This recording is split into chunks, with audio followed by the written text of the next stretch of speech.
அல்லாஹு அல்லாஹு அல்லாஹு அல்லாஹ் அல்லாஹு அல்லாஹு அல்லாஹு அல்லாஹ் அல்லாஹு அல்லாஹு அல்லாஹ். அஸ்ஸலாமு அலைக்கும் வரஹ்மத்துல்லாஹி வபரகாத்துஹு. இன்னல்ஹம்துலில்லாஹி நஹ்மதுஹு வனஸ்தஈனுஹு வனஸ்தக்ஃபிருஹு வனுமினு பிஹி வனதவக்கலு அலைஹி வனஊது பில்லாஹி மின் ஷுரூரி அன்ஃபுஸினா வ மின் ஸய்யிஆத்தி அமாலினா மை யஹ்தியல்லாஹு ஃபலா முதில்ல லஹு வ மை யுலில்ஹு ஃபலா ஹாதிய லஹு வ அஷ்ஹது அல்லா இலாஹ இல்லல்லாஹு வஹ்தஹு லா ஷரீக லஹு வ அஷ்ஹது அன்ன முஹம்மதன் அப்துஹு வ ரசூலுஹு அம்மா பஅத். இப்போ நம்ம அல்பக்ரா அத்தியாயத்தை பார்த்துக்கிட்டு இருக்கோம். ஃபர்ஸ்ட்டு அல்பக்ராவுடைய முதல் 5 வசனங்கள் பார்த்தோம். அதில் என்ன பார்த்தோம் அப்படின்னு பார்த்தீங்கன்னா, இறையச்சமுடையவர்களுடைய பண்புகள் என்ன அப்படிங்கிறதெல்லாம் பார்த்தோம். அவங்க தான் வெற்றிக்குரியவர்கள் அப்படிங்கிற இதெல்லாம் பார்த்தோம். அதுக்கப்புறம் 2 வசனங்களுக்கான விளக்கம் மட்டும் பார்த்தோம். அது ஏன் அந்த 2 வசனம் அப்படிங்கிறப்ப, முன்னாடி சொல்லப்பட்ட விஷயங்களை நிராகரிக்கக்கூடியவங்களை பற்றி அந்த 2 வசனங்கள் பேசினுச்சு. அவங்க எப்படிப்பட்டவங்கன்னா, அவங்கள இறைவன் அவங்களுக்கு நீங்க எச்சரிச்சாலும் எச்சரிக்காவிட்டாலும் அது ஒன்றும் பெரிய இது கிடையாது, அவங்க திருந்த மாட்டாங்க அப்படின்னு அல்லாஹ் ஒரு வசனத்துல சொல்லிட்டு, அவங்களுடைய பார்வைகள் மீதும் செவி மீதும் அல்லாஹ் முத்திரையிட்டுட்டான், திரையிட்டுட்டான் அப்படின்னு சொல்லிட்டு அல்லாஹ் குர்ஆன்ல சொல்றான். அப்ப இந்த வசனம் யாரை குறிக்குது அப்படின்னு பாத்தீங்கன்னா, இந்த அத்தியாயத்தை பத்தி நான் சொல்லும் போதே சொல்லியிருந்தேன். அது யூதர்களை பற்றியும், இந்த அத்தியாயம் யூதர்களை பத்தியும் முனாஃபிக்குகளை பத்தியும் மக்கத்து குறைஷிகளை பத்தியும் பேசுவோம் அப்படின்ட்டு. அப்ப இந்த 3 தரப்பு மக்களுமே யார் அப்படின்னு பார்த்தீங்கன்னா, அவங்க நிராகரிக்கிறாங்க. அப்ப அந்த நிராகரிப்பு போக்கின் காரணமா அவங்கள எச்சரிச்சாலும் எச்சரிக்காவிட்டாலும் அவங்க அப்படியே தான் இருக்க போறாங்க அப்படிங்கிற உதாரணத்தை சொல்லியிருந்தேன். சொல்லிட்டு அவங்க செவியின் மீதும் பார்வையின் மீதும் முத்திரையிட்டு இருக்கான் அப்படின்னா என்ன அர்த்தம்னா, அவங்க அந்த அந்த போக்கிலே இருக்கிறாங்க. ஒரு ஆள் பாவம் செய்யறாருன்னா அந்த பாவத்தை தொடர்ந்து செய்வாரு. அப்புறம் அந்த பாவம் அவருக்கு சரி காணப்பட்டுரும். அப்புறம் அந்த பாவம் தப்புங்கிற பார்வையை அவர் தப்பா பார்ப்பாரு. குடிக்கிற ஒரு ஆள் குடிச்சுக்கிட்டே இருப்பான். தொடர்ந்து குடிச்சுக்கிட்டே இருக்கும்போது அதுக்கு அடிக்ட் ஆயிருவான். அடிக்ட் ஆன பிறகு குடி தப்புன்னு யார் யாரெல்லாம் சொல்றாங்களோ அவங்களெல்லாம் தப்பு காண ஆரம்பிச்சிருவாரு. அப்ப அந்த நிலைக்கு தான் போறாங்க. இது அவங்களுடைய செயல்களின் விளைவால அவங்க ஏற்படுத்திக்கிற திரை, அந்த செயல்களின் விளைவால அவங்க ஏற்படுத்திக்கிற முத்திரை அப்படிங்கிறது தான் அந்த வசனத்து மூலியமா நம்ம அதை விளக்கமா பார்த்திருந்தோம். இப்ப அடுத்த வசனம் என்ன அப்படின்னு பாத்தீங்கன்னா, 8 16 வரைக்குமான 8 வசனங்களை நம்ம பார்க்க போறோம். இந்த வசனங்களுடைய ஆரம்பத்துக்கு நம்ம போறதுக்கு முன்னாடி ஒரு குட்டி கதை. இந்த கதையை பொறுத்த வரைக்கும் இதை நீங்க அஸ்யூம் பண்ணிக்கலாம். அப்படியே ஒரு ஊர் இருக்கு. அந்த ஊர் கவர்மெண்ட்டுக்கு கீழே இருக்கக்கூடிய ஒரு ஊரு. அந்த ஊர்ல என்ன நடக்குது அப்படின்னு பார்த்தீங்கன்னா, ஒரு நிறைய கிராமங்கள் பக்கத்து பக்கத்துல இருக்குது. மலையடி வாரத்துல இருக்குது. அந்த மலையிலிருந்து நிறைய பாம்புகள் வரும். அப்பப்ப ஒவ்வொரு காலகட்டத்துக்கு ஏத்த மாரி நிறைய பாம்புகள் வருது. ஒரு பாம்பு என்ன பண்ணும்னா, அதுவும் சாதாரண பாம்பு கிடையாது. ஏதோ கோழி குஞ்ச சாப்பிட்டுட்டு அப்படி போற மாரி அந்த மாரி பாம்பு கிடையாது. வர பாம்பெல்லாம் கொஞ்சம் பவர்ஃபுல்லான பாம்பு. வர பாம்பு என்ன பண்ணும், ஒரு குறிப்பிட்ட பாம்பு திருடிக்கிட்டே இருக்கும். வீட்டுக்குள்ள புகுந்து திருடிட்டு போற பாம்பு. வழியில யாராவது வந்தா போட்டு தள்ளிடும். இப்படி ஒரு பாம்பு வருது. இன்னொரு பாம்பு என்ன பண்ணும், இந்த பாம்பை ஒரு ஆளை வச்சு, பாம்பு பிடிக்கிற ஆளை வச்சு பிடிச்சிருவாங்க. அதுக்குன்னு ஸ்பெஷலான பாம்பு பிடிக்கிற ஆளை தேர்ந்தெடுத்து கவர்மெண்ட்டே அவங்களுக்கு சம்பளம் கொடுத்து அவங்க கூட ஹெல்ப் பண்ணுங்க, அவர் சொல்ற வழிகாட்டுதல் படி இருந்துக்குங்க அப்படின்னு சொல்லி கட்டளையும் இட்டுரும். அதே மாதிரியே கவர்மெண்ட்டை ஃபாலோ பண்ணி அந்த மக்கள் ஃபாலோ பண்ணுவாங்க. அந்த பாம்பு பிடிக்கிறவர் அந்த பாம்பு பிடிச்சி காலி பண்ணிடுவார். திரும்ப வேற ஒரு பாம்பு வரும். அந்த பாம்பு என்ன பண்ணும், திருடாது. அது என்ன பண்ணிடும் அப்படின்னு பார்த்தீங்கன்னா, எல்லாரையும் கொன்னுட்டு போயிடும். இல்லைன்னா பார்க்குறவங்கள வசியப்படுத்தி பின்னாடி கூட்டிட்டு போயிடும். இப்படி ஏதாவது ஒரு பாம்பு வரும். இந்த பாம்பையும் அவங்க என்ன பண்ணிடுறாங்க, அதுக்கேற்ற மாதிரியான ஒரு ஆளு ரொம்ப காலம் கழிச்சு வருது. வேற ஒரு ஆளு வராரு. அவர் ஸ்பெஷலிஸ்டா சூஸ் பண்ணி இப்படி அவர் வேட்டையாடிடுறாரு. அதை காலி பண்ணிடுறாரு. இப்படி ஒரு நிறைய பாம்புகள் வந்திருக்குது இது வரைக்கும். இந்த பாம்புகளை பிடிக்கிறதுக்கு பாம்பை பிடிக்கிற ஒரு ஆளையும் தேர்ந்தெடுத்து கவர்மெண்ட் ட்ரைனிங் கொடுத்து அவரை அனுப்பி வைக்குது. அவரை மக்கள் ஃபாலோ பண்ணி இந்த பாம்பு கிட்ட இருந்து எப்படி ப்ரிவென்டிவ் பண்ணிக்கிறது, நம்மளை எப்படி பாதுகாத்துக்கிறது, அந்த பாம்பு கிட்ட இருந்து நம்ம எப்படி தப்பிச்சுக்கிறது, பாம்பு கடிச்சிருச்சுன்னா அதுக்கான மருந்து என்ன அப்படிங்கிறதெல்லாம் மக்கள் கத்துக்கிறாங்க. இந்த எல்லா பாம்பு பிடிக்கிறவங்களுமே ஒரு குறிப்பிட்ட கிராமத்தை சேர்ந்த இடத்துல இருந்தே வராங்க. கொஞ்ச நாள் கழிச்சு இன்னொரு பாம்பு வருது. இது வரைக்கும் வந்த எல்லா பாம்பும் பண்ண எல்லா வேலையும் இது பாக்குது. அது பொருளையும் திருடிட்டு போயிருது. குறுக்கால வரவனை கடிச்சும் தின்றுது. சில பேரை என்ன பண்ணிடுது, தேவையான ஆட்களை வசியம் பண்ணி கூட்டிட்டு போயிருது. சில பேர் என்ன பண்ணிடுது, அந்த இடத்துல பைத்தியங்காரங்களா ஆக்கி விட்டு போயிருது. இப்ப இந்த மாதிரி பல விஷயங்களை ஒரே ஒரு பாம்பு தொடர்ந்து செஞ்சுட்டு போயிருது. அப்ப இதை பிடிக்கிறதுக்கு ஆள் தேவை. எப்பவுமே ஒரு கிராமத்துல இருந்தானா பாம்பு பிடிக்கிறதுக்கு ஆளை சூஸ் பண்ணுவாங்க. அப்ப அதே இடத்துல போய் பாம்பு பிடிக்கிறதுக்கு ஆளை தேடுறாங்க. தேடினா யாருமே குவாலிஃபையான ஆள் கிடைக்கல. இது வரைக்கும் அவங்கள்ட்ட நிறைய ப்ரொசீஜர்ஸ் இருக்கு. இது வரைக்கும் ஒவ்வொன்றும் தனித்தனியா வந்துச்சு. அதெல்லாம் ஃபேஸ் பண்ணாங்க. ஃபேஸ் பண்ண மாதிரியான ஆட்கள், அந்த வலிமையான வீரர்களா, பாம்ப அதை எதிர்கொள்ற துணிவுள்ள ஒரு ஆட்களா இன்னைக்கு அன்னைக்கு இருந்தாங்க. இன்னைக்கு இல்ல. அந்த பாம்பு, இந்த பாம்பு வந்த பிறகு அதுக்கு பிடிக்கிறதுக்கு ஆள் இல்ல. அப்ப வேற ஒரு கிராமத்துல இருந்து ஒரு ஆளை சூஸ் பண்றாங்க. சூஸ் பண்ணி அவர் அந்த டேலண்டோட இருக்காரு. அவரால அந்த பாம்பை அடக்க முடியும். அவரால அந்த பாம்பை பிடிக்கவும் முடியும். அதை காலி பண்ணவும் முடியும். அவருக்கு கவர்மெண்ட் சம்பளம் கொடுக்குது. அவர் என்ன செய்யறாரு, என் கூட வாங்க, நான் சொல்றத ஃபாலோ பண்ணுங்க. உங்கள யாரையாவது பாம்பு பிடிச்சிருச்சா, பாம்பு வசியப்படுத்தி கூட்டு போயிருச்சா, அதை மீட்கணும்னா என் கூட வாங்க. உங்கள யாரையாவது பாம்பு கடிச்சிருச்சா, அதுக்கான மருந்து என்கிட்ட இருக்குது, அதை நான் கொடுக்குறேன், அதை சாப்பிட்டுக்குங்க. உங்களுடைய பொருளை வந்து திருடிட்டு போயிருக்கா, அதை மீட்டு கொடுக்கணுமா, நான் மீட்டு தரேன், என் கூட வாங்கன்னு கூப்பிடுறாரு. ஆனா இப்ப என்ன நடக்குது அப்படின்னு பாத்தீங்கன்னா, ஏற்கனவே அதிகமா பாம்பு பிடிக்கிறதுக்கு சூஸ் பண்ணப்பட்ட கிராமம் இருக்குல்ல, அந்த கிராமத்தை சேர்ந்தவங்க என்ன பண்றாங்க, எப்பவும் எங்க ஆளுங்கள்ல ஒரு ஆள் தான் வருவாரு, இப்ப என்ன உங்களை சூஸ் பண்ணிருக்காங்க அப்படின்னு பொறாமப்படுறாங்க. இல்லைன்னா பக்கத்து கிராமம் திடீர்னு ஒரு ஆள் வராரு அப்படின்னு சொல்லி ஏத்துக்க மாட்டேங்கிறாங்க. அதே மாதிரி இவரோட கிராமத்துல இருந்தானே இவர் வந்திருக்காரு. இவரோட கிராமத்தை சேர்ந்தவங்களே பெரிய ஆட்கள் இருப்பாங்களே, நான் பெரிய வீரன், என்னெல்லாம் சூஸ் பண்ணாம கவர்மெண்ட் என்ன ஒன்ன சூஸ் பண்ணுது அப்படின்னு சொல்லிட்டு அதே மாதிரி பாக்குறாங்க. ஒரு சில பேர் என்ன பண்றாங்க, 2 கட்டானா, இவர் கூட போய் திருட்டு போன பொருள் ஏதாவது கிடைச்சி நமக்கு ஏதாவது சன்மானம் கிடைச்சா லாபம், கிடைக்கல இவர் டுபாக்கூர்னா, ஏன் உங்க ஊர் ஆளுங்க தான் கெத்து, இவங்கெல்லாம் வேஸ்ட்டுப்பா அப்படின்னு சொல்ற மாதிரி ஒரு கூட்டமும் பின்னாடி போகுது. இப்போ இப்படியெல்லாம் போனாலுமே அவர் வீரர், அவர் அந்த பாம்பை எதிர்கொண்டு ஜெயிச்சிருவார். அவர் அந்த பாம்பை வேட்டையாடிடுவார். அவர் ஜெயிக்க போறது உறுதி. கூட நின்றா என்ன, அவங்களுக்கான தேவையை நிவர்த்தி செஞ்சுக்கலாம். சப்போர்ட் பண்ணலன்னா என்ன நடக்கும், அவரை தனியா விட்டுட்டா அந்த பாம்பால இவங்க தான் துன்புறுத்தப்படுவாங்க. ஆனா அதனுடைய பின்விளைவுகளை அவங்க யோசிக்க மாட்டாங்க. இப்ப இதை வச்சு ஒரு புரிதல்ல வந்துக்குங்க. இப்ப இதை கொண்டு தான் நம்ம இப்ப இந்த வசனங்களை அணுக போறோம். பிஸ்மில்லாஹிர் ரஹ்மானிர் ரஹீம். அல்ஹம்து சூரா ஓதிட்டு தான் அத்தியாயத்தை ஸ்டார்ட் பண்ணோம். ஓதிக்குங்க எல்லாரும். குரான் வந்து எல்லாரும் மொபைல்ல கையில் எடுத்துக்குங்க. மொபைல் வச்சிருந்தீங்கன்னா மொபைல்ல குரான் எடுத்துக்கங்க. அல்-பக்ரா எடுத்துக்கங்க. 8வது வசனம். பிஸ்மில்லாஹிர் ரஹ்மானிர் ரஹீம். وَمِنَ النَّاسِ مَن يَقُولُ آمَنَّا بِاللَّهِ وَبِالْيَوْمِ الْآخِرِ وَمَا هُمْ بِمُؤْمِنِينَ يُخَادِعُونَ اللَّهَ وَالَّذِينَ آمَنُوا وَمَا يَخْدَعُونَ إِلَّا أَنفُسَهُمْ وَمَا يَشْعُرُونَ. 8-9 வசனங்கள். இன்னும் அல்லாஹுவையும் இறுதி தீர்ப்பு நாளையும் நம்பி இருக்கிறோம் என கூறுவோர் சிலரும் மனிதர்களில் உள்ளனர். அல்லாஹ் என்ன சொல்றான், வமினன் நாஸ், மக்கள்ல சில பேர் இருக்கிறாங்க. அவங்க எப்படிப்பட்டவங்க அப்படிங்கிறப்ப, அல்லாஹ்வையும் இறுதி தீர்ப்பு நாளையும் நம்பிக்கை கொண்டிருக்கிறோம், நாங்களும் நம்புறோம் அப்படின்னு சொல்றாங்க. ஆயினும் அவர்கள் நம்பிக்கை கொண்டோர் அல்லர் அப்படின்னு அல்லாஹ் சொல்றான். அவங்க யாரு அப்படின்னு பாத்தீங்கன்னா, அல்லாஹ்வையும் இறுதி தீர்ப்பு நாளையும் நம்புறவங்க யாருன்னா 2 பேர் இருக்கிறாங்க. ஒன்னு களிமா சொல்லி முஸ்லீம் ஆனவங்க. அது யார் இருக்கா, ரசூலுல்லாஹ் காலத்துல மதீனாவுக்கு போன பிறகு அங்க இருக்கக்கூடிய மக்கள். இன்னொருத்தர் யாருன்னா, அதே மதீனால யூதர்கள் இருக்கிறாங்க. அவங்களும் அல்லாஹ்வை நம்புறாங்க, அவங்களும் இறுதி தீர்ப்பு நாளை நம்புறாங்க. இவங்க 2 பேருமே என்ன சொல்றாங்க, நாங்க அல்லாஹ்வை நம்புறோம், இறுதி தீர்ப்பு நாளையும் நம்புறோம் அப்படின்னு சொல்லிட்டு சொல்றாங்க. ஆனா அல்லாஹ் என்ன சொல்றான், இவங்க நம்பிக்கை கொண்டவங்க இல்ல. அதுக்கப்புறம் என்ன சொல்றான், இப்படி கூறி அவர்கள் அல்லாஹுவையும் நம்பிக்கை கொண்டோரையும் ஏமாற்றுகின்றனர்.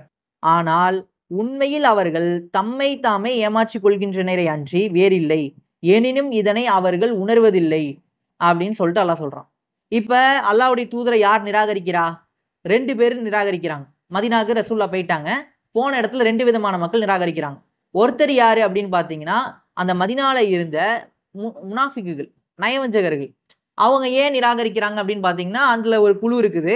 அந்த கஜ்ரஜ் ஹவுஸ் குலத்தை சேர்ந்த ஒருத்தர் இருக்காரு, அப்துல்லா இப்னு உபை இப்னு சலூல் அப்படின்னு சொல்லிட்டு ஒரு ஆளு. அவர் தான் என்ன பண்ணிருக்காங்கன்னு சொன்னா, அவர் தான் தலைவரா தேர்ந்தெடுக்க வச்சிருந்தாங்க. மதீனாவுக்கு ரசூலுல்லாஹ் வரலன்னா அவர் தான் மதீனாவுக்கு அரசனா இருப்பார். ஆனா ரசூலுல்லாஹ் வந்ததுனால இவர் என்ன பண்ணிட்டாருன்னா, ரசூலுல்லாஹ்க்கு வேற வழி இல்லாம இவர் கட்டுப்பட்டு ஆகணுங்கிற மாதிரி ஆயிடுச்சு. ரசூலுல்லாஹ்க்கு மேல ஒரு லீடர்ஷிப் கிடையாது. நபிக்கும் ரசூலுக்கும் உள்ள வேறுபாடு என்னன்னா, நபி வந்து வெறும் அவருக்கு வஹி வரும், மக்களுக்கு அட்வைஸ் பண்ணுவாரு, பிரச்சாரம் பண்ணுவாரு. ஆனா ரசூல்னு ஒருத்தவர் வந்துட்டாருன்னா அவரை கட்டுப்பட்டே ஆகணும். அவர் சொல்ற விஷயத்த கேட்டே ஆகணும், அவருக்கு பின்னாடி தான் போகணும். அவருக்கு மேல ஒரு லீடர்ஷிப் இந்த உலகத்துல யாரும் கிடையாது. ரசூல்லானா ரசூல்லா தான். அதுக்கு மேல அவருக்கு மேல இன்னொருத்தவர் அப்படின்லாம் யாருமே கிடையாது. அப்படி இருக்கிற பட்சத்துல ரசூல்லா வந்துட்டாங்கிறப்ப அவருக்கு பொறுப்பு எதுவும் கொடுக்கப்படல. ரசூல்லா தான் அந்த மதீனாவுக்கு ஆட்சியாளரா தேர்ந்தெடுக்கப்படுறாங்க. அவங்க தான் ஆட்சி செய்யறாங்க. அப்ப அந்த பொறாமையோட காரணத்தினால என்ன, இவர் திடீர்னு வந்திருக்காரு, புதுசா ஒரு மார்க்கத்தை சொல்றாரு, அந்த மார்க்கத்தை நம்மளை ஃபாலோ பண்ண வேற சொல்றாரு அப்படின்னு சொல்லிட்டு அவங்களுக்கு ஒரு வெறுப்பு இருந்தாலும் எல்லாரும் ஏத்துக்கிட்டாங்களே. நேத்து வரைக்கும் தான் கூடயே நின்ற ஆட்கள்லாம் இன்னைக்கு ஏத்துக்கிட்டாங்க. அப்ப ஏத்துக்கும் போது வேற வழி இல்லாம அவரு ஏத்துக்கிறாரு. ஆனா மனசுக்குள்ளேயே வஞ்சகம் இருக்குது. கூட சேர்ந்து இந்த மாரி கலைமா சொன்ன மாரி நிப்பாங்க. ஐய்யய்யோ! என்னம்மா வசனம் ஓதுறாரு அப்படிலாம் அப்படி நின்டுகிட்டு, பின்னாடி போய் ரசூலுல்லாஹ பத்தி தப்பா பேசுறது, ரசூலுல்லாஹ்க்கு எதிரா சூழ்ச்சி செய்றது, இதெல்லாம் அவங்க பண்ணாங்க. இன்னொருத்தர் யாரு அப்படின்னு பார்த்தீங்கன்னா, யூதர்கள். இவங்க என்ன பண்றாங்க, ரசூலுல்லாஹ் கூட ஒப்பந்தம் பண்ணிக்கிறாங்க. இவர் இறை தூதர்ன்ற உடனே, இறை தூதரா? நபி வந்திருக்கிறாரா? ஏன்னா அந்த பூமிக்கு வாக்களிக்கப்பட்டிருக்க ஒரு நபி. அதனால வந்திருக்காருன்னு சொல்லிட்டு இவங்க ஓடி போய் என்ன பண்றாங்க, செக்லாம் பண்றாங்க. கேள்வி கேட்கறாங்க. ஊருப்பட்ட கேள்விலாம் கேட்டு வெரிஃபைலாம் பண்ணிட்டு, அந்த கேள்விக்கெல்லாம் அவர் கரெக்ட்டா பதில் சொல்லியுமே, அவங்க என்ன பண்றாங்க, புறக்கணிக்கிறாங்க. என்ன காரணத்துக்காக புறக்கணிக்கிறாங்க அப்படிங்கிறப்ப, பொறாமை காரணம் தான். பொறாமை, குரோதம், வஞ்சகம் இதான். இப்ப அவருக்கு முனாஃபிக்குகளுக்கு இருந்ததும் அதேதான். இவங்களுக்கு இருக்கிறதும் அதேதான். ஏன்னா எங்களுடைய பனு இஸ்ராயீல்ல இருந்து வரலையே. இஸ்ராயீல்னா யாக்கூப் நபியுடைய வழித்தோன்றல்கள். அவங்க தான் யூதர்கள். அப்ப எங்க வழியிலிருந்து வரலையே. அவரு பனு இஸ்மாயில் வழியிலிருந்து வர வேண்டிய அவசியம் என்ன? நாங்க எதுல சளைச்சவங்க? ஏன்னா, நீங்க பைபிள் எடுத்து படிச்சீங்கன்னா, இவைங்க கலப்படம்ங்கிறோம்ல. என்ன கலப்படம் பண்ணி வச்சிருப்பாங்கன்னா, அவங்கள தவிர மிச்சம் யாருமே மனுஷன் கிடையாதுங்கிற மாரி எழுதி வச்சிருப்பாங்க. அந்த குலத்த சேர்ந்தவங்க பனு இஸ்ராயல்கள தவிர்த்து வேற யாராவதா இருந்தா அவங்க ரொம்ப கீழ்மையானவங்க. அந்த இடத்துல இருந்து நீ பொண்ணு எடுத்தியா? அவங்கள கல்யாணம் பண்ணியா? அவைங்க கூட நீ டை அப் வச்சிருக்கியா? அப்படிங்கிற மாரி இழிவா பார்க்கக்கூடிய அந்த விதத்திலேயே பைபிள் எழுதப்பட்டிருக்கும். பழைய ஏற்பாடுலாம். ஆதியாகமம், யாத்திரை ஆகமம்லாம் படிச்சீங்கன்னா, முழுக்க முழுக்க பனு இஸ்ராயல் அல்லாத மக்கள் எல்லாரையுமே ரொம்ப இழிவா பார்க்கக்கூடிய குணம் யார்ட்ட இருந்துச்சுன்னா, இவங்கள்ட்ட இருந்துச்சு. அப்ப இவங்க வந்து என்ன பண்றாங்க, பனு இஸ்மாயில்ங்கிறப்ப, பனு இஸ்மாயில பத்தி அவங்க என்ன எழுதி வச்சிருப்பாங்கன்னா, இஸ்மாயில் நபி காட்டான், காட்டு கழுதையை போன்றவன்னு இஸ்மாயில் நபிய பத்தி எழுதி வச்சிருக்காங்க. அவர் காட்டான், காட்டிலேயே வாழுவாரு. ஒரு மாரி வில்வித்தரு. அவருடைய வழித்தோன்றல்கள்லாம் அப்படிதான் பெருகும். பெருகுறதுக்காண்டி மட்டும் வாக்குறுதி கொடுத்ததா பைபிள்ல எழுதி வச்சுட்டு, அந்த வழியிலிருந்து ஒரு தூதர் வருவார்ன்னு கொடுக்கப்பட்ட வாக்குறுதிய நீக்கிட்டானுங்க. அப்ப இந்த மாரி தான் அவங்களுடைய கேரக்டர் இருக்குங்கிற பட்சத்துல அவங்களால இத ஏத்துக்கவே முடியல. அ இந்த சிச்சுவேஷன்ல அவங்களும் பொறாமப்படுறாங்க. மக்கத்து குறைஷிகள் எப்படி பொறாமப்பட்டாங்க? சேம் அதே தான். அது என்ன எங்க குலத்துல இத்தன பேர் இருக்கிறாங்க. எங்களெல்லாம் தேர்ந்தெடுக்காம இவர தேர்ந்தெடுத்திருக்கான்ல. நாங்க என்ன குறை செஞ்சோம்? நான் இந்த அ மக்காவுக்கு வந்து நான் சேவை செய்யலையா? இந்த காபத்துல்லாஹ்க்கு நான் செய்யாத சேவையான்னு சொல்லி அபூஜஹல்லாம் அந்த காரணத்தினால தான் பொறாமப்படுறான். அவன்ட்ட போய் கேட்கறாங்க. இவரு வந்து இப்படி சொல்றாரே என்ன கதைன்டோன்னு, அவர் என்னைக்காவது பொய் சொல்லி கேட்டுருக்கியான்னு கேட்கறான். அவர் பொய் சொல்லல. அவர் உண்மைய தான் சொல்றாரு. அவருக்கு நபித்துவம் தான் வருது. அவருக்கு வஹி தான் வருதுன்னு அவன் ஏத்துக்கிறான். ஆனா இவருக்கு ஏன் வருது? எனக்குள்ள வந்திருக்கணும்ங்கிறான். அந்த ஒரு பொறாமையின் காரணமா தான் எல்லாருமே நிராகரிக்கிறாங்க. அந்த கதவ சாத்திருங்க. அப்ப இந்த ஒரு காரணத்துக்காக தான் எல்லாருமே நிராகரிக்கிறாங்க. அப்ப இதத்தான் அல்லாஹ் என்ன சொல்றான், இவங்க எல்லாருமே உள்ளத்துல வஞ்சகத்த வச்சிருக்காங்க. மக்கத்து காஃபிர்கள பத்தி இந்த வசனம் பேசலாம். ஆனா யூதர்கள பத்தியும், மதீனால இருக்கக்கூடிய முனாஃபிக்குகள பத்தியும் இந்த வசனம் பேசுது. அப்ப அல்லாஹ் என்ன சொல்றான், இவங்க வந்து இறுதி தீர்ப்பு நாள நம்பி இருக்கிறதா சொல்றாங்க. ஆனா இவங்க பொய் சொல்றாங்க. இவங்க நம்பிக்கைலாம் கொள்ளல. இவங்க வந்து அல்லாஹ்வையும், அல்லாஹ்வுடைய தூதரையும் ஏமாத்த பார்க்குறாங்க. உண்ம அதுதானே. இப்ப அவங்க வந்து ஏமாத்துறதா நெனச்சுக்கிட்டு கூடயே இருக்கிற மாரி ஒரு ஒப்பந்தம் போட்டுக்கிட்டு கூட இருக்கிற மாரி காட்டிக்கிறதுனால, யாருக்கு லாபம்? யாருக்கு நஷ்டம்? தூதர ஏத்துக்கிட்டா சொர்க்கம்னு அல்லாஹ் சொல்றான். தூதர ஏத்துக்கலன்னா என்ன ஆகப்போகுது? யாருக்கு நஷ்டம்? இவங்களுக்கு தான் நஷ்டம். அப்ப இத வந்து அல்லாஹ் என்ன சொல்றான், அவங்க வந்து அல்லாஹ்வையும், அல்லாஹ்வுடைய தூதரையும் ஏமாத்துறத நெனச்சுக்கிட்டு இருக்காங்க. உண்மைய சொன்னா அவங்க அவங்களே ஏமாத்திக்கிறாங்க. இதுக்கு ஒரு உதாரணம் சொல்லணும்னா, இவங்களுக்கு ஜுரம். ஒரு பெரிய நோய் வந்துருச்சு. மருந்து குடுக்குறாரு. இப்ப பாம்பே கடிச்சிருச்சு. அந்த கதைய வச்சே சொல்லுவோமே. பாம்பு கடிச்சிருச்சு. கடிச்ச உடனே மருந்து குடுக்குறாரு. பாம்பு கடிச்சிருச்சா இந்த மருந்த சாப்பிடுன்னு. வாங்கி வச்சுக்கிட்டு, சாப்பிடுறேன், சாப்பிட்டுட்டேன். ஆஹா! அருமையா இருந்துச்சுன்னு. ஆனா கசப்புக்கு பயந்துகிட்டு சாப்பிடாம இருந்துட்டு, அவர்ட்ட பொய் சொன்னேன் அப்படின்னு சொல்லி இந்த பக்கம் உள்ளுக்குள்ள பேசிக்கிறதுனால யாருக்கு லாபம்? யாருக்கு நஷ்டம்? யாருக்கு பாம்பு கடி பட்டிருக்கோ அவருக்கு தான் நஷ்டம். பாம்பு கடிக்கு மருந்து குடுத்தவருக்கு எந்த நஷ்டமும் கிடையாது. அப்ப அந்த அடிப்படையில பார்க்கும்போது இந்த வசனங்கள் அதத்தான் விளக்குது. அடுத்து அப்படியே அதோட தொடர்ச்சியே. என்ன அப்படின்னு பார்த்தீங்கன்னா, அல்லாஹ் சொல்றான் பிஸ்மில்லாஹிர் ரஹ்மானிர் ரஹீம். ஃபீ குலூபிஹிம் மரதுன் ஃபஸாதஹுமுல்லாஹு மரதன் வலஹும் அதாபுன் அலீம் பிமா கானு யக்திபூன். அவர்களுடைய நெஞ்சங்களில் நோய் இருக்கிறது.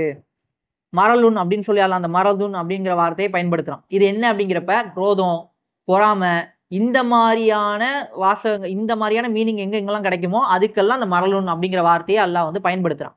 அப்ப இந்த வார்த்தையை பயன்படுத்தி அல்லாஹ் என்ன சொல்றான், அவங்களுடைய உள்ளங்கள்ல நோய் இருந்துச்சு. அல்லாஹ் என்ன பண்றான், இந்நோயை அவர்களுக்கு இன்னும் அதிகப்படுத்தி விட்டான். ஆல்ரெடி இவனுக்கு என்ன பொறாமை, இவருக்கு நபித்துவம் கிடைச்சிருச்சு, இவர் ரசூல் ஆயிட்டாரு அப்படிங்கிறதுல யூதர்களுக்கு பொறாமை. இவர் வந்து லீடர்ஷிப்ப புடிச்சுக்கிட்டாருங்கிறதுல அங்க உள்ள முனாஃபிகளுக்கு பொறாமை. இந்த பொறாமைய இன்னும் கொஞ்சம் அதிகப்படுத்துறது எப்படி? அல்லாஹ் என்ன பண்றான், ஒரு பத்ரு போர குடுக்குறான். அந்த போர்ல ரசூலுல்லாஹ்க்கு வெற்றிய குடுக்குறான். அதே மாரி பாருங்க, யூதர்களுக்கு எப்படிப்பட்ட பொறாம. அவனுங்க சொல்றானுங்கல்ல, இந்த ஒரு வசனம் மட்டும் எங்கள்ட்ட இருந்துச்சுன்னா, நாங்க அத பெருநாளா இந்த வசனங்கள் இறங்குனனால நாங்க பெருநாளா கொண்டாடுறோங்கிறாங்க. கொண்டாடி இருப்போங்கிறான். எந்த வசனத்தைங்கிறப்ப இந்த அல்பக்கராவுடைய கடைசி 2 வசனம் இருக்குல்ல, ஆமன ரசூல், இது மட்டும் எங்க வேதத்துல இறங்கி இருந்துச்சுன்னா நாங்க இந்த நாளை பெருநாளா கொண்டாடி இருப்போம் அப்படின்னு அவங்க சொல்றாங்க. அப்ப இந்த மாதிரியான சிறப்புகள் யாருக்கும் வழங்காத ஒரு சிறப்பு இது. அப்ப இந்த மாதிரி பல சிறப்புகள் வந்து முஸ்லிம்களுக்கு கொடுக்கப்பட்டிருக்கும் போது அதை பார்த்து அவங்களுக்கு பொறாமை அதிகமாகும். உண்மையிலேயே ஒருத்தன் ஒரு ஆளை பார்த்து பொறாமப்படுறான், பைக் வச்சிருக்கான் அப்படிங்கிறப்ப, பைக்கெல்லாம் வச்சிருக்கேன் அப்படிங்கிற மாதிரி அலட்சியமா போறான். மூஞ்சிக்கு முன்னாடி நீலாம் ஒரு ஆளு, உனக்கெல்லாம் ஒரு பைக்கான்னு பேசிட்டு போனாலும் மனசுக்குள்ள இருக்கும்ல, அவன்கிட்ட பைக் இருக்கு என்கிட்ட இல்லைன்னு ஒரு ஏக்கம் இருக்கும். அதே ஆள் அடுத்த நாள் காரை வாங்கிட்டு வந்தா கொஞ்சம் அப்படியே லைட்டா எல்லாருக்கும் ஸ்மெல் அடிக்கும். இன்னும் கொஞ்ச நாள்ல அவன் வீடு வாங்கிட்டானா அவ்வளவுதான், முடிஞ்சு போச்சு, வயிறு கருகி கீழே விழுந்துரும். அந்த அளவுக்கு அவனுக்கு பொறாமை அதிகமாயிரும். அல்லாஹ் என்ன பண்றான், இவர்களின் நோயை இன்னும் அதிகப்படுத்துறான். என்ன சொல்றான், அவர்களின் உள்ள நெஞ்சங்களில் நோய் இருந்தது, அல்லாஹ் இந்நோயை அவர்களுக்கு இன்னும் அதிகப்படுத்தி விட்டான். மேலும் அவர்கள் பொய்யுரைத்து கொண்டிருந்த காரணத்தால் கொடிய தண்டனையும் அவர்களுக்கு உண்டு. இருக்கிறதுலேயே ரொம்ப தண்டனை யாருக்குன்னா, டைரக்டா எதிர்க்கிறவனுக்கு பிரச்சனை கிடையாது. இஸ்லாத்தினுடைய எதிரிகளுக்கு நரகம், அது மேட்டர் இல்லை. இஸ்லாத்தை தெரிஞ்சே எதிர்க்கிறான் ஒருத்தன், அல்லாஹ் தான் உண்மையான இறைவன், அல்லாஹ்வுடைய மார்க்கம் தான் உண்மையான வழிமுறை, அதைத்தான் ஃபாலோ பண்ணணும்னு தெளிவா தெரிஞ்சு எல்லாமே புரிஞ்சு ஒருத்தன் எதிர்த்தானா அவனுக்கு நரகம். ஆனா எல்லாத்தையும் புரிஞ்சு அதை ஏத்துக்கிட்டா சொல்லிட்டு உள்ளுக்குள்ள கள்ள வேலை பார்க்கிறவனுக்கு அல்லாஹ் என்ன தெரியுமா சொல்றான், நரகத்தினுடைய அடித்தட்டுங்க. நரகத்துடைய அடித்தட்டா என்ன அர்த்தம், ஹீட் அங்கதான் அதிகமா இருக்குன்னு அர்த்தம். அப்ப அந்த அளவுக்கு கொடுமையான தண்டனை யாருக்குன்னா, முஸ்லிமா இருந்துகிட்டே முஸ்லிமா வாழாதவனுக்கு தான். இன்னைக்கு உள்ள காலகட்டத்துக்கு நம்ம பொருத்தி பார்த்தோம்னா இன்னைக்கு எத்தனை பேர் அப்படி இருக்கிறோம், முனாஃபிக்கா? கணக்கு பண்ணி பார்த்தீங்கன்னா எல்லாருமே களிமா சொன்ன முஸ்லிம்கள் தான். ஆனா இஸ்லாம் என்ன சொல்லுதுன்னு தெரியாது. எல்லாருமே களிமா சொன்ன முஸ்லிம்களா தான் இருப்போம். ஆனா என்ன பண்ணியிருப்போம், அதனுடைய அசல் அர்த்தங்கள் தெரியாது, அதனுடைய வாழ்வியல்ல நம்ம அப்ளை பண்ணியிருக்க மாட்டோம். இஸ்லாத்துக்கும் நம்மளுடைய வாழ்க்கைக்கும் சம்மந்தமே இல்லாம இருக்கும். அப்ப இப்படிப்பட்ட வாழ்க்கையில அதுதான் அல்லாஹ் சொல்றான், அல்லாவையும் அல்லாஹ்வுடைய இறுதி தீர்ப்புனாலையும் இவங்க நம்புறதா சொல்றாங்க. ஆனா உண்மையிலேயே அவங்க நம்பிக்கை கொள்ளலங்கிறான். அப்ப அந்த லிஸ்ட்ல நம்ம எப்ப வருவோம்னு கேட்டா, வாய் அளவுல சொல்லிட்டு செயல் அளவுல நம்ம காட்டாம இருந்தோம்னா அந்த லிஸ்ட்ல நம்மளும் வருவோம். அப்ப அதை தெரிஞ்சுக்கிட்டு நம்ம ஃபாலோ பண்ண வேண்டிய ஆளா இருக்கணும். இப்ப அடுத்து என்ன அப்படின்னு பாத்தீங்கன்னா, இதா கீல லஹும் லா துஃப்ஸிது ஃபில் அர்த் காலு இன்னமா நஹ்னு முஸ்லிஹூன். அதாவது இன்னும் பூமியில் குழப்பம் விளைவிக்காதீர் என அவர்களிடம் சொல்லப்பட்டால் நிச்சயமாக நாங்கள் சீர்திருத்தம் செய்பவர்களே என அவர்கள் கூறுகிறார்கள். இதுக்கு பெரிய உதாரணம்லாம் நம்ம சொல்லணும்னு அவசியம் இல்லை. பூமியில குழப்பம் விளைவிக்காதீங்கன்னு நல்லா சொல்றான். ஆனா அவங்க என்ன சொல்றாங்க, நாங்க குழப்பம் விளைவிக்கிறோமா, நாங்க சீர்திருத்தம் செய்யறோம் அப்படிங்கிறாங்க. இது எப்படிப்பட்ட உதாரணம்னா, வீட்டுல ஒரு கார் இருக்குது, ரிமோட் கார். ஊரா வீட்டுக்குள்ள ஒண்ணு வீட்டுக்குள்ள வருது. வந்த உடனே என்ன பண்ண, அந்த கார் வேணும் அப்படிங்கும். கண்ணாடி பீரோவை பார்த்துட்டு இது எனக்கு வேணும்ன்றவனே எடுத்து கொடுத்துருவாங்க. கொடுத்த பிறகு அந்த குழந்தை என்ன பண்ணும், அதை உரிய முறையில விளையாடிட்டு கொடுத்துச்சுன்னா அது முறையா இருக்கும். ஆனா அப்படி எந்த குழந்தையும் செய்யாது. வீட்டுல உள்ள காரா இருந்தாலும் சரி, ஊரா வீட்டுக்கு போய் கேட்கிற காரா இருந்தாலும் சரி, வாங்குற பொம்மை என்ன பண்ணிடணும்னு சொன்னா அதுல பேட்டரியை பிரிச்சு அதை திறந்து அதுல இருந்து மோட்டரை எடுத்துட்டு உட்காந்துருக்கும். ஏன்பா இந்த மாதிரி பண்ற அப்படின்னு கேட்டோம்னா, நான் இதுல மோட்டர் எப்படி வேலை செய்யுதுன்னு செக் பண்ண போறேம்மா. உண்மை அதுதான், குழந்தைய வச்சுதான் உதாரணம் காட்டணும். அதே இல்ல பெரிய ஆளுங்களே வச்சு பார்ப்போம். சில பேருக்கு இந்த கிறித்துவம் புத்தி வயசு வந்து ரொம்ப பக்குவமான வயசுலயே இதே புத்தி இருக்கும். ஒரு பொருளை வாங்கிட்டு அதை சரியா பராமரிச்சு முறையா கொடுக்கணும்லாம் தெரியாது. அதை முறை தவறி பயன்படுத்திட்டு நான் இதை இப்படி பண்ண பார்த்தேன் அப்படி பண்ண பார்த்தேன், நான் பண்ணவே இல்லைன்றோம். இதே வேலையை தான் இப்ப பூமியை அல்லாஹ் வந்து மனுஷனுக்கு கொடுத்துட்டான். அல்லாஹ் வந்து பூமியை மனுஷனுக்கு கொடுத்துட்டு உங்களுக்கு இதுல குறிப்பிட்ட காலகட்டம் வரைக்கும் உங்களுக்கு வாழ்க்கை வசதி இருக்குன்னு சொல்லிட்டான். இதுல என்னுடைய வழிகாட்டுதல் வரும், அதை நீங்க பின்பற்ற காலம்லாம் நீங்க வழி தவற மாட்டீங்கன்னு சொல்லிட்டான். அப்ப நம்ம என்ன பண்ணணும், அதை ஃபாலோ பண்ணி வாழணும். நம்ம அல்லாஹ் வழிகாட்டின பாதையை விட்டுட்டு வேற ஒரு பாதையை சூஸ் பண்ணிட்டு அல்லாஹ் திருமணம் முடிக்க சொல்றான். நம்ம வந்து திருமணம் கடந்த உறவுக்குள்ள போயிருவோம்னு சொல்லி இன்னைக்கு கல்ச்சர் போயிட்டு இருக்கு. அப்ப இது போகும்போது என்ன ஆகும், இது ஃபசாது ஃபிது ஆகுது. அதாவது பூமியில குழப்பம் விளைவிக்கிறது அப்படின்னு அல்லாஹ் சொல்றான்.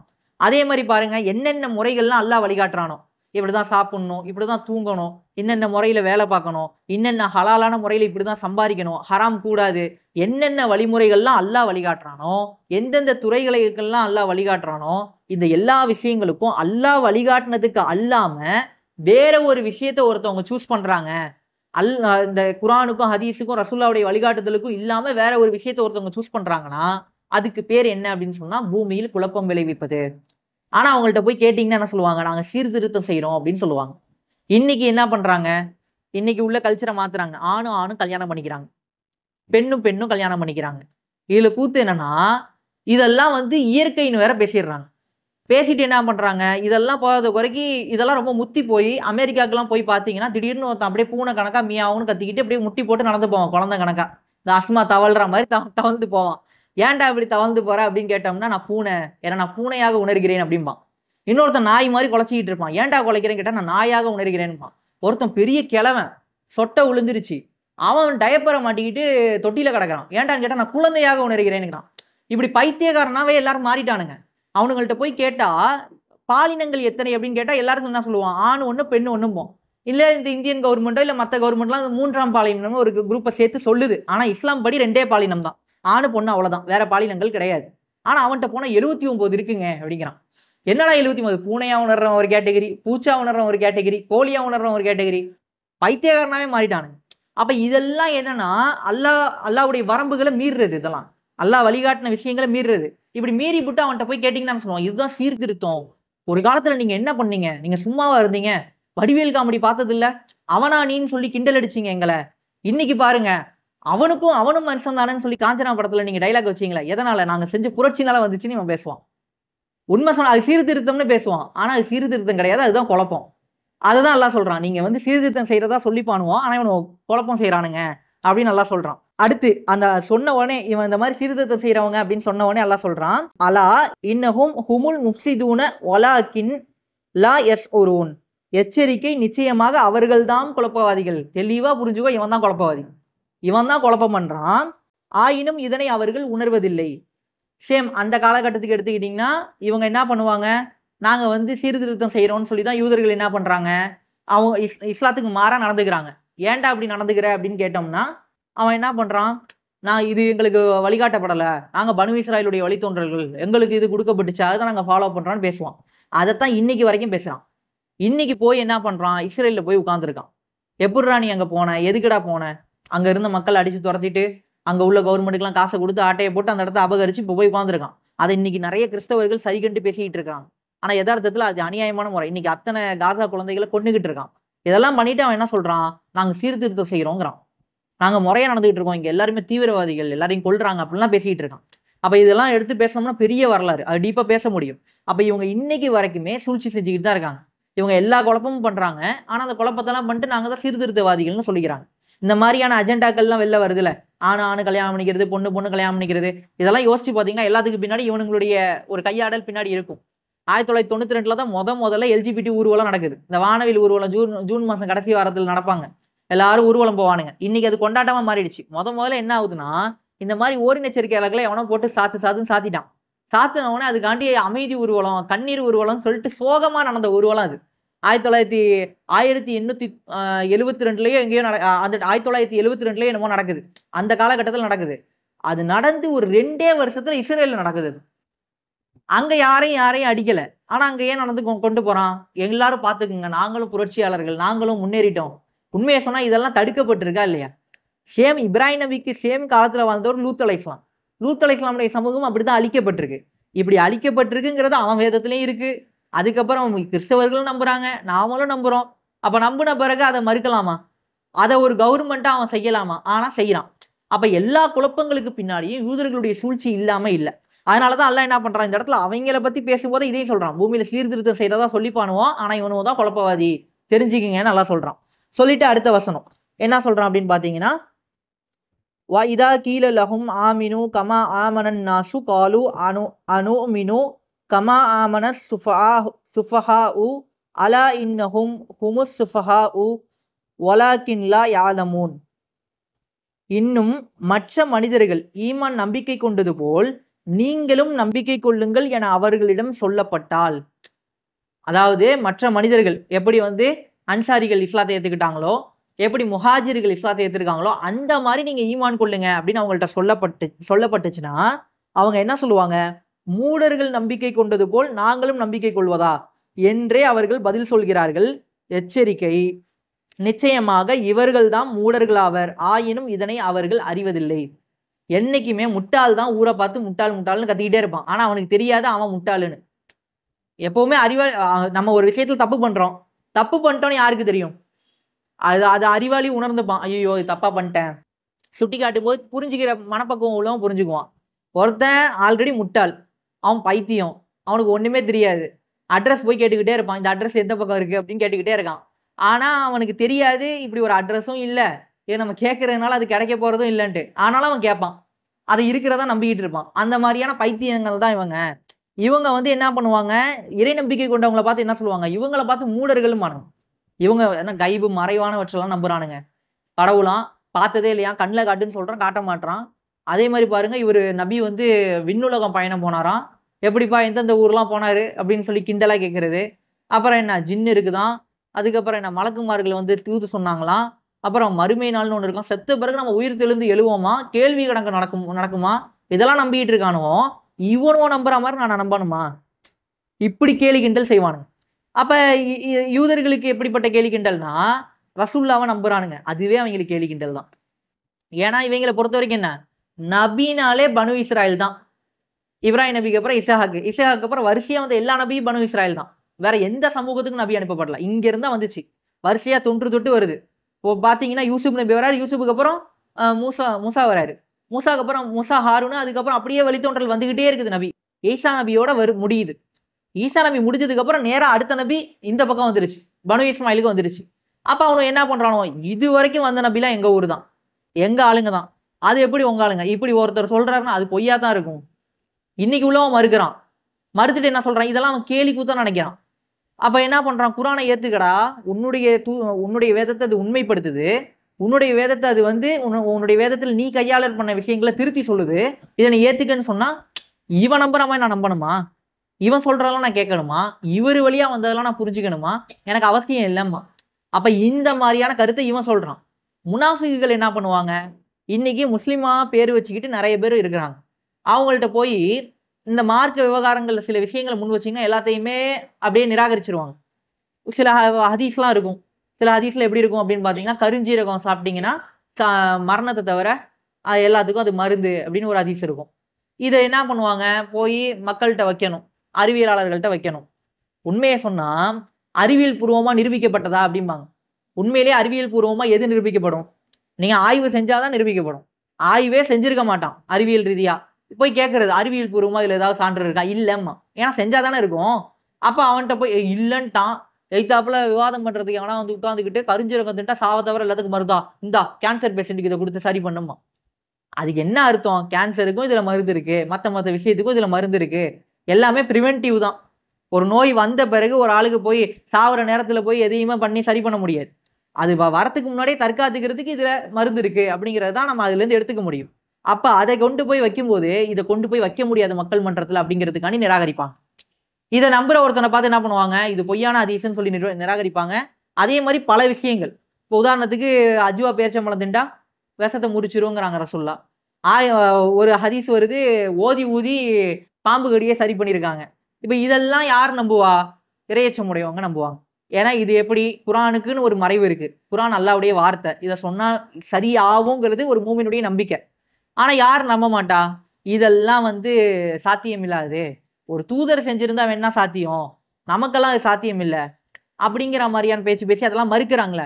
இந்த மறுக்கிற டோன் அப்படியே கடைசியா கொண்டு போய் என்ன பண்ணிரும்னா, எல்லாத்தையும் மறுத்துட்டு குர்ஆன் மட்டும் போதும்னு போய் உட்காரும். அப்புறம் குர்ஆனும் வேணாங்கிற நிலைமையில கொண்டு போய் விட்டுரும். அப்ப இந்த மாரியான சூழலுக்கு அப்படியே நவுந்து நவுந்து போறாங்கல்ல. இப்ப இவங்கள எடுத்துக்கிட்டாலுமே, இவங்களும் இதே போஸ்ட்ல தான் வராங்க. இதெல்லாம் நம்புறவங்கள பார்த்து மூடர்களுங்கிற பார்வையில தான் பார்ப்பாங்க. ஓதி ஊதுறது, ஜின்னு பிரச்சனை, சூனிய பிரச்சனை, இந்த மாரி என்னென்ன விவகாரங்கள்லாம் நடைமுறையில இருக்குதோ, அது அவங்களுக்கு தெரியல, அதுல விருப்பம் இல்ல அப்படிங்கிறப்ப தலையிடாம இருக்கலாம். ஆனா அத நிராகரிக்கிற போக்குல வந்துருவாங்க. வந்துட்டு அதுக்கு தீர்வா இஸ்லாம் சொல்ற விஷயங்களையும் நிராகரிப்பாங்க. இஸ்லாம் சொல்லுதுன்னா, அந்த செய்திகளையும் பொய்யாக்க பார்ப்பாங்க. அப்ப இந்த மாரியான முயற்சிகள் அவங்கள அந்த நாத்திக பார்வையில, அந்த நாத்திக கண்ணாடிய போட்டுக்கிட்டு அவங்கள செயல்பட வைக்குது. அப்ப அந்த அடிப்படையில அவங்களுமே அந்த லிஸ்ட்ல வராங்க. முனாஃபிகளா, அதாவது முனாஃபிகள்னு பொதுவா சொல்ல முடியாது. இப்படிப்பட்ட பார்வை சமூகத்துல ஊடுருவி இருக்குது இன்னைக்கு. அன்னைக்கு அந்த மாரி இல்ல. அன்னைக்கு வேற மாரி இருந்துச்சு. அப்ப அடுத்த வசனம் என்ன அப்படின்னு பார்த்தீங்கன்னா, "வஇதா லகுல்லதீன ஆமனு காலு ஆமன்னா வஇதா ஹலவ் இலா ஷயாத்தீனிஹிம் காலு இன்னா மஅகும் இன்னமா நஹ்னு முஸ்தஹ்ஜிஊன்." அதாவது இன்னும் இறை நம்பிக்கை கொண்டிருப்போரை அவர்கள் சந்தித்தால், நாங்கள் நம்பிக்கை கொண்டிருக்கிறோம் என கூறுகின்றனர். மேலும் தங்கள் சைத்தான்களுடன் அவர்கள் தனிமையில் இருக்கும்போது, நிச்சயமாக நாங்கள் உங்களுடன் தான் இருக்கிறோம். உண்மையில் நாங்கள் அவர்களை பரிகாசம் தான் செய்து கொண்டிருக்கிறோம் என சொல்கின்றனர். இது யார பத்தி சொல்லுது? முனாஃபிக்குகள பத்தியும் சொல்லுது. சேம் யூதர்கள பத்தியும் சொல்லுது. இவங்க என்ன பண்றாங்க? ரசூலுல்லாவ அவங்க நீதியாளர்களா ஏத்துக்கிறாங்க. ஒரு சண்டை நடக்குது. ஒருத்தர் என்ன பண்றான்? ஒரு யூதன் வந்து மார்க்கெட்ல போயிட்டு இருக்கும்போது, மூசா தான் சிறந்தவரு அப்படின்னு சொல்றான். மூசா தான் சிறந்தவர்னா எப்படி? ரசுல்லாவை விட, முகமது நபியை விட மூசா சிறந்தவர் அப்படிங்கிற வார்த்தையை பயன்படுத்துறோம். பயன்படுத்தினோடனே அங்க இருந்த ஒரு அன்சாரி தோழர் என்ன பண்றாரு, பார்க்குறாரு, என்ன மூசா நபி தான். ஆனா அவர் முன்னாடியே மௌத்தா போயிட்டாரு. இப்ப இருக்கிறது ரசூல்லா, ரசூல்லாவை விட அவர் சிறந்தவரா அப்படின்னு சொல்லி அடிச்சிடுறாரு. யார? யூதன் ஒருத்தனை அடிச்சாச்சு. யூதன் ஓடி வந்து ரசூல்லாட்ட கம்ப்ளைண்ட் பண்றான். யாருகிட்ட போய் கம்ப்ளைண்ட் பண்ண முடியும்? 2 கட்சிக்காரங்கள வச்சுப்போம். இந்த பக்கம் இவரு, அந்த பக்கம் அவங்கன்னு வச்சுப்போம். 2 குரூப். இந்த குரூப்புக்காரனோட தலைவரை இந்த குரூப்புக்காரன் தப்பா பேசிட்டான். உடனே அவன் திட்டிட்டான், அடிச்சுட்டான். ஓடி போய் அதே தலைவர்கிட்ட போய் சொல்லிவிட முடியுமா? ஆனா அந்த அளவுக்கு நம்பகத்தன்மையா நீதியாளரா ரசூலுல்லாஹ் இருந்திருக்காங்கங்கிறதுக்கு தான் இது சாட்சி. அவ போய் கம்ப்ளைண்ட் பண்றாங்க. உடனே இந்த மாதிரி மூசா தான் சிறந்தவர்னு சொன்னேன், உங்க ஆளு என்ன அடிச்சிட்டாப்ல அப்படின்ன உடனே ரசூலுல்லாஹ் சொல்றாங்க, அப்படிலாம் அடிக்கக்கூடாது. தூதர்களுக்கு மத்தியில பாகுபாடு பார்க்கக்கூடாது. அதான் அந்த ஆமன ரசூல்ல வரும். அந்த ஆமன ரசூல் அத்தியாயத்தை எடுத்து அந்த வசனத்தை எடுத்து பார்த்தீங்கன்னா, வந்து தூதர்களுக்கு மத்தியில் பாகுபாடு பார்க்க மாட்டார்கள். இதான் மேட்ரு. எந்த தூதரா இருந்தாலும் தூதர் தான். மூசாவும் ரசூலுல்லாவும் சமம் தான். எல்லாரும் சமம் தான். அவங்களுக்கு மத்தியில பாகுபாடு கிடையாது. அப்ப அந்த லிஸ்ட்ல வரும்போது நீங்க இந்த மாரி பண்ணாதீங்க. அதெல்லாம் தாக்கியிருக்க கூடாதுன்னு ரசூலுல்லாஹ் அத தடுக்குறாங்க. அப்ப இந்த இந்த விவகாரத்த பொறுத்தவரைக்கும் அவங்க நீதியாளர்களெல்லாம் ஏத்துக்கிறாங்க. கூட சேர்ந்து நிக்கிறாங்க. அவங்களுக்கு ஒரு பஞ்சாயத்து ஆயிருச்சுன்னா, போய் தீர்ப்பு கேட்கும்போது ரசூலுல்லாஹ்ட்ட போயிடுறாங்க. சேம் இதே தான் முனாஃபிகளும் பண்றாங்க. ஆனா, பின்னாடி அவங்களுடைய சைத்தான்களோட இங்க சைத்தானுங்கிறது யார குறிக்குதுன்னு பார்த்தீங்கன்னா, ஒரிஜினல் இப்லீஸ் எல்லாம் குறிக்கல. மனித சைத்தான்கள குறிக்குது. அவங்க கூட்டமைப்பு இருக்கும்ல, ரசூலுல்லாஹ் உள்ளுக்குள்ள இருந்து சூழ்ச்சி பண்ற கூட்டமைப்பு. அவங்களுக்குள்ள போய் பேசிக்கும் போதே, "என்னப்பா நீ அவரு கூடயே நின்னுகிட்டு இருக்க? ரொம்ப க்ளோஸா இருக்க போல" அப்படின்டா. "ஆ கிண்டலா நான் நின்னுட்டு இருக்கேன்" அப்படிங்கிற மாரி. கூடயே நிக்கிறவன் குழிய பறிக்கிற மாரி, அந்த மாரி அவங்க நின்னுகிட்டு இருக்காங்க. அப்படிங்கிறத அல்லாஹ் இங்க வந்து வெளிச்சம் போட்டு காட்டுறான். இவங்கலாம் எப்படிப்பட்டவங்க? கூடயே நிக்கிறதுனால இவங்க நல்லவங்கன்னு நெனச்சிராதீங்க. இவங்க அப்படித்தான் நிப்பாங்க. ஆனா இவங்க தனிமையில போய் இருந்துகிட்டு அவங்க ஆளுங்களோட பேசிக்கும்போது உங்கள பத்தி இப்படித்தான் பேசிக்கிறாங்க. அப்படின்னு சொல்லிட்டு அல்லாஹ் இங்க வந்து என்ன பண்றான்? வெளிப்படுத்திடுறான். வெளிப்படுத்திட்டு அல்லாஹு யஸ்தாஜிஉ பிஹிம் வ யமுத்துஹும் ஃபி துக்யானிஹிம் யாமஹூன். அதாவது அல்லாஹ் அவர்களை பரிகாசம் செய்து கொண்டிருக்கிறான். இவங்க வந்து இஸ்லாத்தையும் அல்லாஹ்வுடைய தூதரையும் வந்து கேலி பண்ணிக்கிட்டு இருக்கிறதா நினைச்சுக்கிட்டு இருக்காங்க.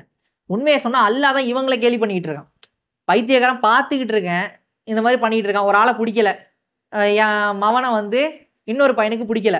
நான் என்ன பண்றேன், 2 பேருக்கும் ஒரு போட்ல உட்கார வச்சு போயிட்டு வாங்க அப்படிங்கிறான். போட்ல நான் செக்யூரிட்டி கேமரா வச்சிருக்கேன். இவன் என்ன பண்றான், என் மவன் உட்கார்ந்துருக்கான். என் மவன அடிக்கிறான். என் பொருள சேதப்படுத்துறான். எல்லாம் பண்ணிட்டு, இப்ப என்னடா பண்ண முடியும்னு என்னையே திட்டிக்கிட்டு அங்க உட்கார்ந்துருக்கான். இதெல்லாம் நான் செக்யூரிட்டி கேமரால பார்த்துக்கிட்டு இருக்கேன். போட்டு திரும்பி என்கிட்ட தான் வந்தாகணும். அடி என்ட்ட தான் வாங்கி ஆகணும். இப்படி ஒரு உதாரணம் வச்சுப்போம். இப்ப அவன் என்ன நினைச்சுக்கிட்டு இருக்கான், யாருக்கும் தெரியாதுன்னு நினைச்சுக்கிட்டு இருக்கான். ஆனா யார் பார்த்துக்கிட்டு இருக்கா? நான் பார்த்துக்கிட்டு இருக்கேன். அதே மாதிரி தான் அல்லாஹ் என்ன சொல்றான் இந்த இடத்துல, இவங்க வந்து அல்லாஹ்வையும் அல்லாஹ்வுடைய தூதரையும் கேலி செஞ்சுட்டு இருக்கறதா நினைச்சுக்கிட்டு இருக்காங்க. அத அவங்க வந்து சரின்னு நினைச்சுக்கிட்டு இருக்காங்க. யாருக்கும் தெரியாதுன்னு நினைச்சுக்கிட்டு இருக்காங்க. நான் பார்த்துக்கிட்டு தான் இருக்கேங்கிறான். அல்லாஹ் என்ன சொல்றான், அவன் அவர்களுக்கு அவகாசம் அளித்து கொண்டிருக்கிறான். இந்த இடத்துல மத்துங்கிற வார்த்தை வருது. மத்துனா என்னன்னா கயிற விடுறது. இந்த இது மீன் பிடிக்கும்போது இப்படி கயிற போட்டுருவாங்க. போட்டுட்டு அது போற வரைக்கும் விட்டுக்கிட்டே இருப்பாங்க. ஒரு மீன் பிடிச்சிருச்சுன்னா விட்டுட்டு டக்குன்னு அது மாட்டின உடனே டைட் பண்ணி இழுப்பாங்க. அதே மாரி அவகாசம் குடுக்குறது. போ இழுக்கிற வரைக்கும் இழுத்துக்கோ. கரெக்ட்டா பாயிண்ட் வரும்போது ஒரே புடி. முடிஞ்சு போச்சு. அந்த மாரி அல்லாஹ் என்ன பண்றான், இந்த இடத்துல அவகாசம் கொடுத்து கொண்டே இருக்கின்றான். அவர்களோ தமது வரம்பு மீறிய நடத்தைகளில் கண்மூடித்தனமாக உழன்று கொண்டே இருக்கின்றனர். எதுக்காண்டி இவங்கெல்லாம் அல்லாஹ் பாவம் செய்ய விடுறானா? இதெல்லாம் நீங்க அப்படியே பண்ணிக்கிட்டே இருன்னு எதுக்கு விடுறானா? அவனுடைய அந்த லெவல் கூடணும். டம்ளர்ல பாதி தான் பாவம் இருக்குது. இது பத்தாது உன்ன நரகத்துல போடுறதுக்கு. இன்னும் ஃபுல் ஆகட்டும். இன்னும் பண்ணு. ஃபுல் ஆயிருச்சா? வா. அப்படின்னு கூட்டு போறதுக்காண்டியே அல்லாஹ் என்ன பண்றான், அப்படியே விட்டுறான். நெறைய பேர் நினைச்சுக்கிட்டு இருப்பாங்க. என்ன இவரெல்லாம் எவ்வளோ பாவம் செய்றாரு. தப்பான வழியில சம்பாதிக்கிறாரு. இவருக்கெல்லாம் அல்லாஹ் செல்வத்த குடுக்குறான். அவர்லாம் நல்லா தானே இருக்கிறாரு. நம்ம ஹலாலா இருக்கிறோம். எந்த தப்பும் பண்ணல. நல்லா தான் இருக்கிறோம். ஆனா நமக்கு ஏன் இவ்வளோ சோதனை? இப்படிலாம் பேசுவாங்க. எதார்த்தம் என்னன்னா, ஒருத்தன பாவம் செய்ய விட்டுட்டு அல்லாஹ் அவனுக்கு தண்டனையே குடுக்கலன்னா, அவன் தான் இருக்கிறதில் நஷ்டவாளி. அதே ஒரு நல்லவன், இறை நம்பிக்கை கொண்ட ஒருத்தன் ஒரு பாவம் செய்றான். சிகரெட் அடிக்கிறான், தண்ணி அடிக்கிறான். ஆனா நல்லவன். அவன் அத பண்றான்னா, அதுக்கான தண்டனைய அல்லாஹ் அங்கேயே குடுத்துருவான். சில பேருக்கு உடனே சிகரெட் 3 வாட்டி தான் அடிச்சிருப்பான். உடனே சளி புடிச்சிரும், சைனஸ் ப்ராப்ளம் வந்துரும், ஏதோ ஒண்ணு ஆயிரும். அப்ப ஏதோ ஒரு பாவத்தினுடைய விளைவ அப்பவே அல்லாஹ் குடுக்குறான்னா, நீ அந்த பாவம் செய்யறத அல்லாஹ் விரும்பலன்னு அர்த்தம். உங்களுக்கு ரொம்ப சோதனைய குடுக்குறான், செல்வத்த சம்பாதிக்கிறதுக்கு அப்படின்னு சொன்னா, அல்லாஹ் உங்களுக்கு சிறந்த ஒண்ண மறுமையில வச்சிருக்கான்னு அர்த்தம். ஆனா எல்லா பாவமும் பண்றவன், எந்த நல்லதுக்கும் இல்லாதவன், நல்ல கேரக்டர் கிடையாது. ஆனா உங்களுக்கு எல்லாத்தையும் அல்லாஹ் குடுக்குறான்ட்ட உடனே, நீங்க அப்படியே அத குடுத்து சோதிக்கிறான், உங்களுக்கு கொடுக்காம சோதிக்கிறான். அவ்வளவுதான். ஆனா அதை புரிஞ்சிக்கிற பக்குவம் வந்து உங்களுக்கு வராததுக்கான காரணம் நம்மளுடைய பாதை இந்த ரூட்ல இல்ல. ஹுதாவுடைய வழியில நம்ம இருந்தோம்னா, நம்ம கைய பிடிச்சு ஒரு ஆள் கூட்டிட்டு போயிட்டு இருக்காருல்ல, அவர் யாரு? அவர் கூட்டிட்டு போற பாதை என்னங்கிறத நம்ம விளங்கிக்கிட்டோம்னா, பாதையுடைய சிரமம் தெரியாது. இன்னும் கொஞ்சம் தூரம் தான் நம்மளும். ஆனா பாதை விளங்கல, எதுக்கு இங்க கூட்டிட்டு போயிட்டு இருக்காரு அப்படின்னு நம்ம கைய மட்டும் குடுத்துட்டு உட்கார்ந்தோம்னா, இன்னும் எவ்வளவு தூரம்? கிலோமீட்டர் மாரி தான் இருக்கும். அப்ப அத விளங்கிக்கிட்டு நம்ம புரிஞ்சுக்கும்போது ஈஸியா இருக்கும். அப்ப இந்த இடத்துல அல்லாஹ் என்ன சொல்றான்? அவங்களுடைய வரம்பு மீறிய நடத்தையில அவங்க உழன்றுகிட்டு இருக்கட்டும் அப்படின்னு சொல்லி அல்லாஹ் விட்டதா சொல்றான். அடுத்து பார்த்தீங்கன்னா, உலாயிக அல்லதீன இஸ்தரஊ லதாலத பில் ஹுதா ஃபமா ரஜிபத் திஜாரத்துஹும் வமா கானு முஹ்ததீன். அதாவது இத்தகையோரே நேர்வழிக்கு பகரமாக வழிகேட்டை கொள்முதல் செய்தோர். இவங்க தான் யாரு அப்படின்னு பார்த்தீங்கன்னா, நேர்வழிக்கு பகரமா வழிகேட்ட வாங்கிக்கிட்டாங்க. வழிகேட்ட வாங்கிட்டாங்கன்னா எப்படின்னா, இந்த இடத்துல யூஸ் பண்ற வேர்ட் என்ன அப்படின்னு பார்த்தீங்கன்னா, அல்லாஹ் வந்து இஸ்திரா அப்படிங்கிற வார்த்தையை யூஸ் பண்றான். இஸ்திரா அப்படிங்கிற வார்த்தை என்ன அப்படின்னு பார்த்தீங்கன்னா, ஏதோ உயர்ந்த ஒரு விஷயம் நம்மள்ட்ட இருக்கும். அதுக்கு பதிலா வேற ஒண்ண வாங்குறது. தாழ்ந்த ஒண்ண வாங்குறது. இப்ப நேர்வழிக்கு பகரமா இவங்க என்ன பண்றாங்க, வந்து வழிகேட்டா வாங்கிக்கிறாங்க. இப்ப ஹுதா கையில இருக்குது. ஹுதாக்கு பதிலா அவங்க என்ன பண்றாங்க, வேற ஒரு விஷயத்த வாங்கிக்கிறாங்க. கைய புடிச்சு ஒரு ஆள் கூட்டு போயிட்டு இருக்காரு. அத விட்டுட்டு எனக்கு வந்து எதுவும் வேணாம். ஒரு அடிச்சுவட்ட பின்பற்றுறாங்க. யாருடைய அடிச்சுவடுனா, சைத்தானுடைய அடிச்சுவடு. குதுவாத்து சைத்தான ஃபாலோ பண்றாங்க. எப்படி இப்ப யோசிச்சு பாருங்க. ஒரு ஆள் உங்கள கைய புடிச்சு கூட்டு போயிட்டு இருக்காரு. இதுக்கு சரியான வழியில கூட்டு போறேன். நான் கூட்டு போறேமான்னு கூட்டு போயிட்டு இருக்காரு. கைய உதறி விட்டுட்டு, இந்த பக்கமா ஒரு ரூட் தெரியுது. யாரோ நடந்து போயிருக்காங்க. பாதை தெரியிற மாரி இருக்கு. காலடி தடம் தெரியுது. அத பார்த்து நான் போய்க்கிறேன்னு சொல்லிட்டு ஒருத்தன் போறான். ஆனா அந்த காலடி தடம் யாரோடது? மேப்படியானோடது. சைத்தானோடது. இப்லீஸோடது. அப்ப அந்த உதுவாத்து சைத்தான் இப்லீஸ் என்ன சொல்றான்? நான் என்னைக்குமே யாரையுமே கைய புடிச்சு கூட்டு போனது இல்லப்பா. கூப்பிடுவேன். இல்லன்னா என் பாதைய பார்த்து நீயே வந்துருவ. எல்லாத்தையும் பாருங்க. பாவமான விஷயங்கள் எல்லாத்துலயுமே ஈர்ப்பு இருக்கும். அது திருடுறதா இருக்கட்டும், பொய் சொல்றதா இருக்கட்டும், அடுத்தவங்க விஷயங்கள்ல அடுத்தவங்களுடைய பொருள அபகரிக்கிறதா இருக்கட்டும், எல்லாமே ஒரு ஈர்ப்பு தான். இந்த ஈர்ப்பெல்லாம் பாருங்களேன், இது எதுவுமே வழிகாட்டப்பட்ட விஷயங்களாவே இருக்காது. யாருமே எந்த நல்லவர்களும் செஞ்சிருக்க மாட்டாங்க. உங்களுக்கு முன்மாதிரி எடுத்துக்கவே முடியாது. அதெல்லாம் ஒரு பேசிக்ஸா இருக்கும். அதுல மேல ஒரு ஈர்ப்பு தான் இருக்கும். செஞ்சுருவோம். செஞ்சுட்டு என்ன பண்ணுவோம்? செஞ்சுட்டோம். விருப்பமா இருந்துச்சு செஞ்சுட்டேன். ஆசையா இருந்துச்சு செஞ்சுட்டேன். ஏதோ செய்யணும்னு தூண்டுனுச்சு செஞ்சுட்டேன். இப்ப இதெல்லாம் செஞ்சுட்டு நம்ம போய் நிப்போம். யார்றா உன்ன இப்படி செய்ய சொன்னான்னு அல்லாஹ் மறுமையில கேட்பான். இதோ இவன் தான அவன காட்டுவான். அது நானா? நான் எங்கடா செஞ்சேன்? நான் இப்படிதான் போனேன். நீ பாட்டுல பின்னாடி வந்துட்ட அப்படிம்பான். இத அவன் செஞ்சுருவான். ஆனா ரசூலுல்லாஹ் என்ன பண்றாங்க? ஊட்டிட்டும் போறாங்க. மறுமையில போய் எழுப்பப்படுறோம். எழுப்பப்பட்டு போய் நிக்கிறோம். எல்லாரும் நிர்வாணமா நிக்கிறோம். ஒருத்தர் நிர்வாணத்த வந்து அறிஞ்சு கொள்ள முடியாத அளவுக்கு அன்னைக்கு நம்மளுடைய நிலை என்னவா இருக்கும்னு அந்த மாரி நிலையில நிக்கிறோம். அப்ப பரிந்துரை செய்யக்கூடிய ஆளாவும் யார் இருக்கிறான்னா, தூதர் இருக்கிறாரு. அப்ப யோசிச்சு பார்த்தோம்னா, இந்த ஹுதாவுடைய வழி எப்படிப்பட்டது? அதே நேரத்துல இந்த ஹுதுவாத்து சைத்தானுடைய அந்த அடிச்சுவடு எப்படிப்பட்டது? அப்படிங்கிறத நம்ம இந்த இடத்துல பிரிச்சு பார்த்தே ஆகணும்.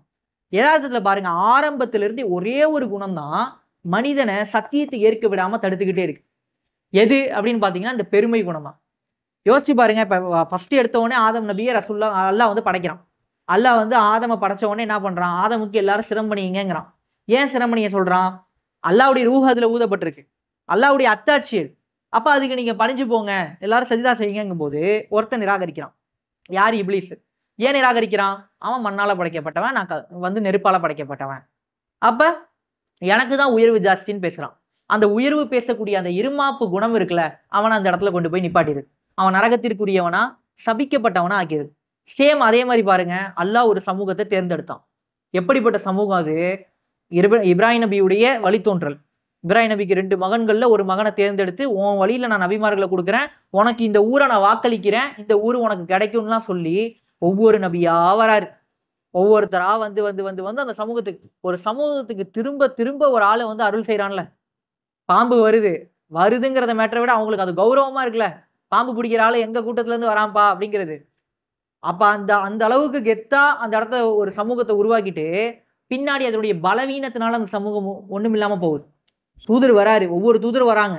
ஈசா நபி கடைசியா வராரு. வந்துட்டு என் பின்னாடி வாங்கங்கிறதுக்கு பிரச்சாரம் பண்றாரு, கூப்பிடுறாரு. அவர எந்த அளவுக்கு அவருக்கு எதிரா கிளர்ச்சி பண்ண முடியுமோ, அவருக்கு எதிரா என்னென்ன சூழ்ச்சி பண்ண முடியுமோ எல்லாம் செய்றாங்க. அப்ப எல்லா சூழ்ச்சிகளையும் செஞ்சு அவருக்கு மாறு செய்றாங்க. அப்ப அல்லாஹ் என்ன பண்றான்? இதுக்கப்புறம் உனக்கு யார குடுத்தாலும் நீ வேலை செய்ய மாட்ட. அவரையும் கொல்ல தான் பாப்ப. அவருக்கும் மோசடி செய்ய தான் பாப்ப. அவரையும் ஏமாத்த தான் பாப்ப. அப்ப அல்லாஹ் என்ன சொல்றான்? இப்ராஹிம் நபி கேட்கிறார்ல, இப்ராஹிமே உம்மை உம்மத்துக்கான தலைவரா ஆக்கிட்டேங்கிறான். மக்களுடைய தலைவர். இந்த உலகத்துல உள்ள எல்லா மக்களுக்கும் இப்ராஹிம் நபி தலைவர். அப்படி ஆக்கிட்டேன் அப்படின்னு சொல்லிட்டு அல்லாஹ் சொல்றான். அப்ப இப்ராஹிம் நபி என்ன சொல்றாரு? என்னுடைய வழித்தோன்றர்களுக்கும் அந்த அருளை கொடு அப்படிங்கிறப்ப உன் வழித்தோன்றர்கள்ல வழி தவறினவங்களுக்கு அந்த அருள் கிடைக்காதுங்கிறான். அப்ப அப்படி சொன்ன உடனே என்ன ஆகுது? அந்த அருள் யாருக்கு கிடைச்சிச்சு? இவருக்கு கிடைச்சிச்சு, யாக்கூப் நபிக்கு கிடைச்சிச்சு, இசாவுக்கு கிடைச்சிச்சு, யாக்கூபுக்கு கிடைச்சிச்சு, மூசா நபிக்கு கிடைச்சிச்சு, அப்புறம் யூசுப் நபிக்கு கிடைச்சிச்சு, எல்லாரும் கிடைச்சு. யூசுப்புக்கு கிடைச்ச அருள் யூசுப்புடைய 11 சகோதரர்களுக்கு கிடைக்கலையே. மூசாக்கு கிடைச்ச அருள் ஹாரூனுக்கு கிடைச்ச அருள் மத்த யாருக்கும் கிடைக்கலையே. அப்ப அடுத்தடுத்து பாத்தீங்கன்னா ஒவ்வொருத்தர் காலகட்டத்திலையும் ஒவ்வொருத்தர் இருந்திருக்கிறாங்க. ஆனா யாருக்கும் அந்த அருள் கிடைக்கல. ஏன் கிடைக்கல? அவங்க வழி தவறினாங்க, அவங்க தகுதியான ஆட்களா இல்ல.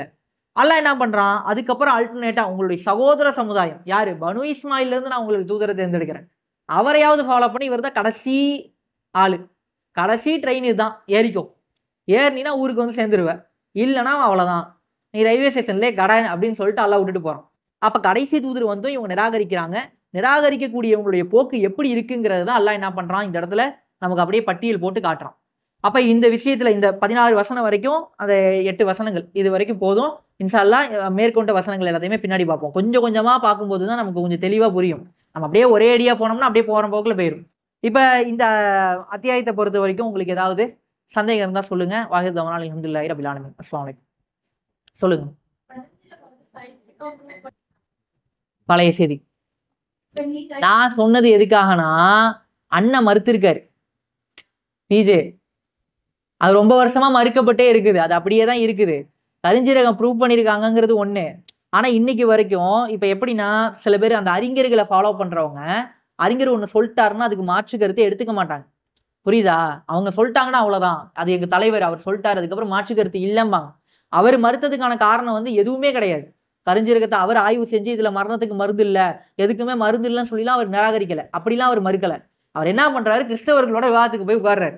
அவன் என்ன பண்ணிட்டான்? கரிஞ்சீரகத்தை தூக்கிட்டு வந்து வச்சுட்டான். எங்க ஆளு ஒருத்தன் கேன்சர் பேஷண்ட் இருக்கான், இதை கொடுத்து இப்ப அவருக்கு சரி பண்றேன்னு வந்து உட்காந்துட்டான். உட்காந்தவனே என்ன பண்றாரு? அவரால் சரி பண்ண முடியுமா ஸ்பாட்ல? முடியாது. உடனே என்ன பண்றாரு? அந்த அதிசய பொய்யின்ட்டாரு. அவர் மேக்சிமம் இப்படிதான் மறுத்திருப்பாரு. அஜுவா பேரிச்சம்பழம் தூக்கிட்டு வந்து வச்சுட்டானோ, இந்த விஷம் இருக்கு, அஜுவா பேரிச்சம்பழம் இருக்கு, 7 அஜுவா பேரிச்சம்பழம் சாப்பிட்டா விஷத்தை முடிச்சிருன்னு சொன்னாங்களா? விஷமும் இருக்கு, பேரிச்சம்பழம் இருக்கு, என்ஜாய்ங்கிறான். உடனே அந்த அஜுவா பேரிச்சம்பழம் அதிசயம் மறுத்துருவாரு. இப்படியாகத்தான் அவர் மறுத்திருக்காரு. இப்ப இது ஏன் அவர் மறுத்தாருங்கிறத புரிஞ்சுக்கவும் செய்யணும். ஏன்னா இவர் என்ன பண்றாருன்னா, பைபிள் இறைவேதமா குரான் இறைவேதமானு விவாதம் பண்றாரு. புரியுதா இல்லையா? இங்க மேட்டர் என்னன்னா, பைபிள் இறைவேதமான்னு கேட்டா வேதம். அதனாலதான் குரான்ல அல்லாஹ் என்ன சொல்றான்? வேதமுடையவர்கள் வேதமுடையவர்கள்னு சொல்றான். அஹ்லுல் கிதாபுங்கிறான். வேதம்னா என்ன? கிரேக்க மொழியில பைபிள். அதோடைய தமிழ் மீனிங் என்னன்னா வேதம். ஹோலி பைபிள்னா புனித வேதம், அவ்வளவுதான். அப்ப வேதமுடையவர்கள் அல்லாஹ் குரான்ல திரும்ப திரும்ப சொல்றது அஹ்லுல் கிதாப தான். அவங்க அதுல மாறுதல் செய்யறாங்க, கையாடல் செய்யறாங்க, அவங்களே எழுதிக்கிறாங்க, சில விஷயங்களை நீக்கிறாங்க, சேர்த்துக்கிறாங்க, எல்லாமே அவங்க பண்றாங்க. பண்ணுனாலும் அதுல எஞ்சிய வசனங்கள் இருக்கத்தான் செய்யுது. நிறைய வசனங்கள் ஒத்து போகுது. மூசா இன்னைக்கு யூசுப் நபியுடைய அத்தியாயம் எடுத்துக்கிட்டீங்கன்னா, இன்னைக்கு நம்ம இதுல இருக்குதுல்ல யூசுப்புடைய அத்தியாயம், யூசுப் நபியுடைய அப்படியே ஸ்டோரி மோட்ல எல்லாம் சொல்லுவான். சேம் அதே சாப்டர் அங்கேயும் இருக்கு. மூசா நபியுடைய விஷயங்கள் பல இது வருது, அதே இது இங்கேயும் இருக்கு. என்னென்ன தகவல் என்னென்ன அத்தியாயங்கள் வருதோ அது எல்லாமே அங்க வருது, வராம இல்லை. ஆனா அவங்க கூடுதல் குறைவா சில விஷயங்களை சேர்த்திருக்காங்க. அதுக்கான காரணம் என்னன்னா, இப்போ உதாரணத்துக்கு பனு இஸ்ராயலை வச்சுப்போம். பனு இஸ்ராயல் யாரு அப்படின்னு பாத்தீங்கன்னா, யாக்கூப் நபியுடைய மகன்கள் 12 பேர் இருக்காங்க. அதுக்கப்புறம் பின்னாடி சமூகம் பெருகுது, ஒவ்வொன்றும் ஒரு குலமா மாறிடும். இப்ப பனு ஹாசிம்ங்கிறோம்ல, ரசூல்லாவை பார்த்து, ரசூல்லா பனு ஹாசிம் குலம், ஹாசிமுடைய வழித்தோன்றர்கள் வந்ததுனால பனு ஹாசிம். அதே மாதிரி பனு இஸ்ராயலுக்குள்ளேயே லேவி, அப்புறம் யூசுப் நபியுடைய அந்த வழிவாறு, இப்படி ஒவ்வொருத்தருடைய வழிவாறு இருக்கு. அந்த வழிவாறுல என்ன பண்ணுவாங்கன்னா, பின்னாடி வரவங்க ஒரு வழிவாறுல இருந்து தூதர் தேர்ந்தெடுக்கப்பட்டார்னா அவங்களுடைய முன்மாதிரியா இருப்பாங்களா. என்ன இருந்தாலும் குளத்துக்குள்ளேயும் உட்பிரிவு இருக்குல்ல, சேம் குறைசி குலம் தான். குறைசி குலத்துல தான் அபூஜஹலும் இருக்கான், குறைசி குலத்துல தான் ரசூல்லாவும் இருக்காங்க. ஆனா ரசூல்லா பனு ஹாசிம். இவன் யாருன்னு பாத்தீங்கன்னா, அவன் வந்து பனு உமையாவோ ஏதோ ஒரு வகையில வரான், ஏதோ வேற ஒரு குலத்தை சேர்ந்தவன் இவன். அப்ப என்ன சொல்றான்? தூதரை தேர்ந்தெடுக்கணும்னா அல்லாஹ் ஏன் பனு ஹாசிம்ல இருந்து எடுக்கணும்? ஏன் குலத்துல இருந்து எடுத்துக்கணும்? பனு மக்சூம்ல இருந்து எடுத்துருக்கணுங்கிறான். அப்ப இப்படி குலத்தை வச்சு அங்க உள்ளேயே உள் பிரச்சனை இருக்குல்ல, அதே பிரச்சனை அவங்களுக்குள்ளே இருந்திருக்கு. அதனால என்ன பண்றானுங்கன்னா, ஒவ்வொரு தூதரை பத்தி எழுதும் போதும் அதுல இருக்கக்கூடிய அந்த முன்னோடியான மனிதர்களை பத்தி தப்பாவும் வேதத்துல கையாடல் பண்ணிடுறாங்க. அப்படிதான் பண்றானுங்க. சம்பந்தமே இல்லை, இவனுக்கு சம்பந்தமே இல்லாத டாபிக். ஆனா அந்த இட்டுக்கட்டுதல் அவங்க பண்றதுக்கான காரணம் என்னன்னா, அவன் வசதி பாக்குற ஒரு ஆளை தான் தாழ்த்தி விடுறேங்கிற மாதிரி எழுதுறதுதான். இப்போ உடனே என்ன யோசிக்க முடியும்? இவன் கிட்ட கையில இருக்கக்கூடிய ஒரு வேதத்தை வச்சுக்கிட்டு இவன் அதுல கையாடல் பண்றதுனால எல்லாருக்கும் அது எப்படி மாறும்? இப்போ என்கிட்ட குரான் இருக்கு, ஊர்ல உள்ள எல்லாரும் கையிலையும் குரான் இருக்கு, நான் இந்த குரான்ல ஒரு வசனத்தை திருத்தி மாத்தி எழுதிடுறேன், அதனால ஊர்ல உள்ள எல்லார் குரானும் மாறிடுமா அப்படின்னு கேட்டீங்கன்னா மாறாது. இன்னைக்கு காலகட்டம் வேற. ஆனா 2500 வருஷத்துக்கு முன்னாடி பிரிண்டிங் பிரஸ்ன்னு ஒண்ணு கிடையவே கிடையாது. யாரு மதகுருவோ அவர் வாசிக்கிறது தான் வேதம். இதான உண்மை. யாரு மதகுருவோ அவர் தான் வாசிப்பாரு, அவர் வாசிக்கிறது தான் வேதம். அப்ப அவர் கையில இருக்க ஒரு புக்ல இந்த மாதிரி அவரை எழுதி வச்சுட்டு அவரே வாசிச்சாருன்னா நம்ம தானே செய்வாங்க மக்கள். அப்ப ஊருப்பட்ட பிரதி கிடைக்குது பின்னாடி காலகட்டத்துல. அப்ப என்ன பண்ணுவாங்க, எல்லாத்தையும் அலசி ஆராய்ச்சி எது சரின்னுலாம் கண்டுபிடிக்க முடியாது, எல்லாத்தையும் எடுத்து ஒரு கன்க்ளூஷனுக்கு வந்து ஒரு முடிவெடுத்து அதை ஃபார்ம் பண்ணிடுவாங்க. அப்படித்தான் கையாடல்கள் நடந்திருக்கு. அப்ப அந்த கையாடல்கள் வழியா தான் இந்த மாதிரி மாறி இருக்கு. இந்த கையாடல்களை நிராகரிக்கிறதுக்கு பதிலா ஒட்டுமொத்த வேதத்தையும் நான் நிராகரிக்கிறேன்னு ஒரு முஸ்லீம் சொல்லி போய் நிற்கும் போது என்ன ஆயிரும்னா, இப்ப ஒட்டுமொத்தமா வேதத்தை நிராகரிக்கிறதா அப்ப மூசா நபியுடைய வசனத்தையும் நம்ம நிராகரிப்பீங்களா?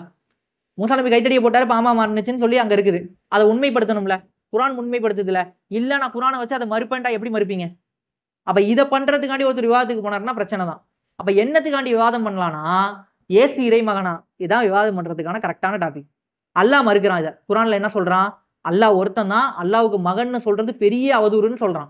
ஆனா அவங்க என்ன சொல்றாங்க, பிதா சுதன் பரிசுத்த ஆவிங்கிறாங்க, அவர் மகனுங்கிறாங்க, பெத்த மகன்னே சொல்றாங்க. அப்ப இப்படி சொல்லும் போது என்ன பண்ணணும், அதை மறுத்து விவாதம் பண்ணணும், வா நிரூபிச்சு காட்டுன்னு பேசணும். அப்ப அந்த மாதிரி பேசினா அது விவாதம், இது விவாதம் கிடையாது. அப்ப முறையற்ற முறையில செய்யக்கூடிய விவாதம் என்ன ஆயிடுச்சுன்னா, இன்னைக்கு சமூகத்துக்கு மத்தியில கிறிஸ்தவர்கள் தான் அதிகமா முஸ்லிம்களுக்கு எதிராக வேலை செய்யறாங்க. எல்லா இடத்துலயும் போய் பாத்தீங்கன்னா யூதனுக்கும் இஸ்ரேலுக்கும் சப்போர்ட் பண்றதுல கிறிஸ்தவர்கள் முதல்ல நிக்கிறாங்க. ஏன் நிக்கிறாங்கன்னா, இவங்க போய் அவங்கள பத்தி தப்பா பேசுறது, அந்த அவங்களுடைய வசனங்களை பத்தி மறுக்கிறேன்னு பேசுறது, அப்புறம் இந்த மாதிரியான விவகாரங்கள்லாம் பண்ணனுடைய விளைவு தான் அது. அதனால வந்து அவர் மறுத்ததுக்கான காரணம் இதுதான். அந்த அடிப்படையில வந்து அது ஏற்றுக்கொள்ளப்படக்கூடிய விஷயம் கிடையாது, அது பின்னாடி உள்ள விஷயம். அது நான் ஒரு விஷயத்துல சொல்லணுங்கிறதுக்காண்டி இப்படி ஒரு போக்கு வந்துருச்சு அப்படிங்கிறப்ப இது ஒரு ஃபார்முலா. அது நான் அறிவுக்கு பொருந்தலாம் நிராகரிக்கணுங்கிறது ஒரு ஃபார்முலா. அந்த ஃபார்முலாவை அவர் அறிமுகப்படுத்திட்டாரு. அதனால என்ன ஆகுதுன்னா, எல்லாத்தையும் நிராகரிக்க ஆரம்பிச்சிட்டாங்க. இன்னைக்கு ஒரு கூட்டம் என்ன பண்ண, சைத்தான்னா யாரு அப்படின்னு கேட்கும்போது, அது மனிதர்களிடம் உள்ள கெட்ட குணங்கள் தான் சைத்தானுன்றாங்க. ஒரிஜினலா இப்லீஸ்னு ஒருத்தவனை நிராகரிக்கிறாங்க. அப்ப இந்த மாதிரிலாம் அறிவுக்கு பொருந்தல அது எப்படின்னு சொல்லி மாற்றி விளக்கம் கொடுக்கக்கூடிய ஒரு கூட்டம் உருவாகிறதுக்கான ஒரு புலையார் சொல்லியே இவர் போட்டு விட்டுருக்காருன்னு வச்சுக்கலாம். அப்ப அதுதான் மேட்ரு. அதுக்காண்டி தான் நான் அதை சொன்னேன். يؤتي الحكمة من يشاء ومن يؤت الحكمة فقد أوتي خيرا كثيرا